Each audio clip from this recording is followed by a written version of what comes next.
This is Transformers Generations Skullgrin. It's a deluxe figure, and it is a direct repaint of Darkmount, or Straxus, if you didn't already know that. The figure is part of Wave 4, I think?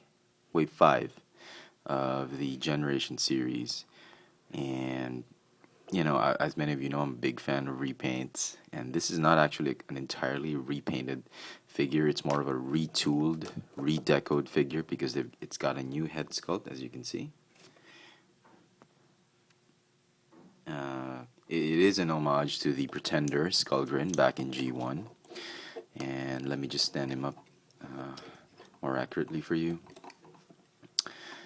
I kind of like this figure a lot more than Darkmount for some reason. Let me just transform the axe properly. Okay. So a lot of people really like Straxus, as a character, and not a lot of people like Skullgrin. I don't even follow the comic books, but between the blue version of this mold and this red and gray version, I really like this one a lot better, simply because the alt mode as a gray tank I think is a lot more credible than a blue tank. I also like the new head sculpt better. It gives that ram, it's like a ram type of face, a ram skull. Back in the days, the occult was always represented by the skull or a head of a ram. And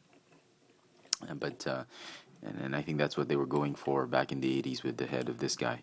And Hasbro has recreated or reimagined him as a tank. So it's not bad. If you weren't alive back then when the Pretenders were made, the Pretenders are really just robots that were placed into something like a car or a huge human form. They would sort of pretend to be something else. That's why they were called Pretenders. And the robot themselves would transform. And Hasbro has really done a good job with the reimaginings of these Pretenders with what was his name? As I was saying,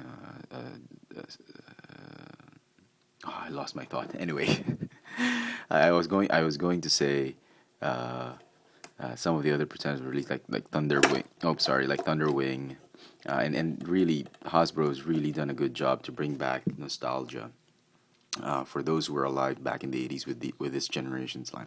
But anyway, enough of the history of this. This is one way of transforming it. The official way of transforming it is really you put up these shoulder pads, and then as I showed you earlier, this piece you should slide it down, and these are actually should be, well, hold on, they should be folded downwards like that. That's how I have it with Straxus or Darkmount, but just to differentiate them, I went ahead and decided to make it wing-like, just like that. Alright, okay, just give you a 360 of the figure. Overall, the whole maroon, gray, and dark gray concept of this figure is really nice. And my favorite parts of this new paint apps is really the dark gray metallic finish. And it's very difficult to see it. But as you can see, there's a lot of sort of glittery portions of this gray piece because it's done in a metallic version of this dark gray. He's got a gold Autobot symbol, and really there are some pieces here with just stunning paint apps like this one. This is like a metallic gray finish that they have on his hip, and I really like that. They have more of it. Oh no, they don't have. Oh yeah, they do. They have more of it here on his chest, and I wish they could have used a lot more of that paint with their. Now you see it on his toes, on some of these molded plastic pieces. I wish they could have turned them all into this kind of paint, but that would have been too costly for Hasbro, I suppose. So that's that. Also, he comes with these detachable weapons that you can really fit into anything, in alt mode or anything that has these bars. Um, as you can see, it's very nice. It's a good gimmick, but really, for most collectors, they're really just an add-on. I'm not the type who really mix and match these weapons, and I like the original weapons to go with the original character. So that's that. Just a small note on the articulation of this figure. If you haven't been thoroughly impressed by the articulation, the entire articulation was really, especially for the arms, were centralized on really how he could hold his weapon. And as you can see, he holds it very well. Both the palms have a notch, a hinge where he can actually slot in the bar of the axe or the handle of the axe. But it doesn't matter. You don't even have to slot it. You can just sort of clench the fist, and he would hold it properly. And the reason he can do that is that his arms have a ton of articulation. Ball jointed shoulder, a bicep swivel. He's got an elbow hinge with an inner hinge so that his forearms could go this way. So on top of the swivel, the bicep swivel, he's got that inner hinge to allow you to hold the axe, and the whole wrist is on a ball joint. So that's pretty cool. I was very impressed with that. So anyway, let's get him transformed into his alt mode. I'm not going to show the third mode because I think it's useless. If you want to see the third mode, I did it in my dark mount video. You can just go and check it out. I still think it's a forced issue. I didn't even bother looking at the instructions to check whether they still show it there, but I'm sure they do.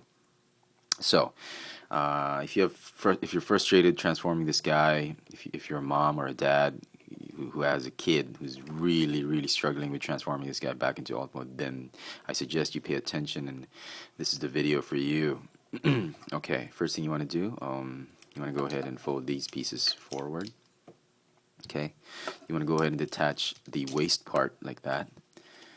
Go ahead and open the chest piece and fold the head down, all the way down, so that this piece is flat like that, and it's flat like that. Go ahead and lock it in with the chest plate. No, yeah, okay. Alright, then what you want to do is, no, you don't want to do that. Keep it on. You want to go ahead and fold the feet, just like that. Go ahead and open this one up. You want to go ahead and, well, before we do the legs, let's do the arms first. Okay. You want to go ahead and fold the, don't want to do that. You want to go ahead and fold these sort of like that, or down like that.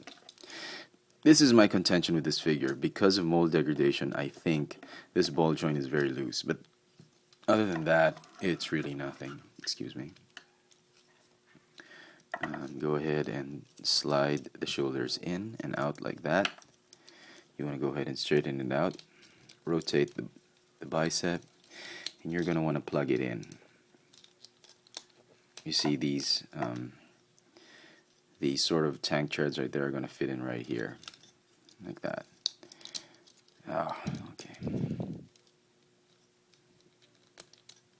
Okay, just like that. You got to form that. Okay, snap everything in place. You want to repeat it on the other side. Okay, and go ahead and unfold as you move the shoulders back, like that. You're going to unfold the wheels. It's like an automorph feature, but not quite. You want to go ahead and just copy what you did right here.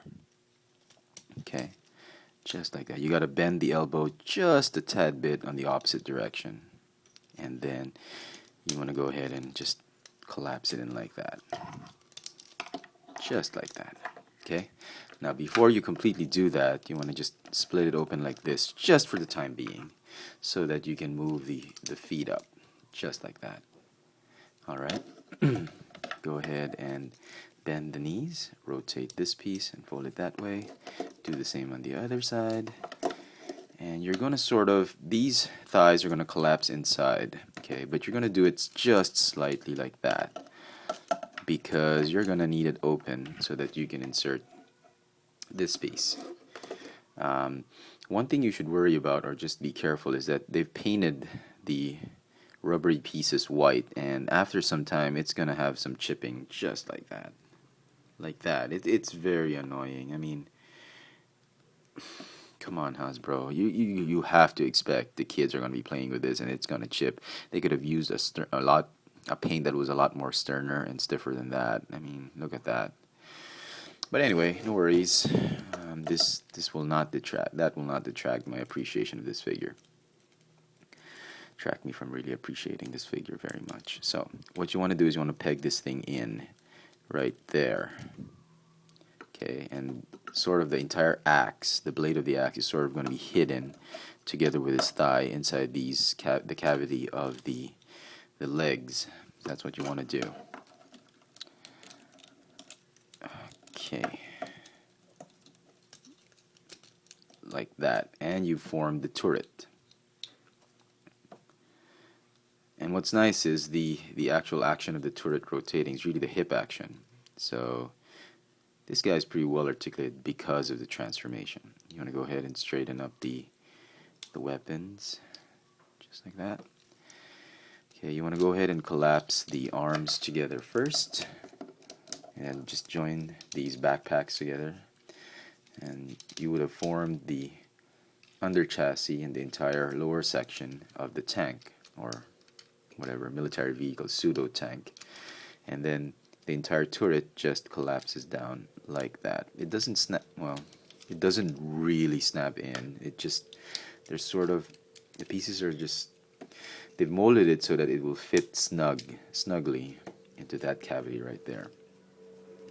And that's it. There you have Skullgrin in his pseudo tank, whatever, military alt mode.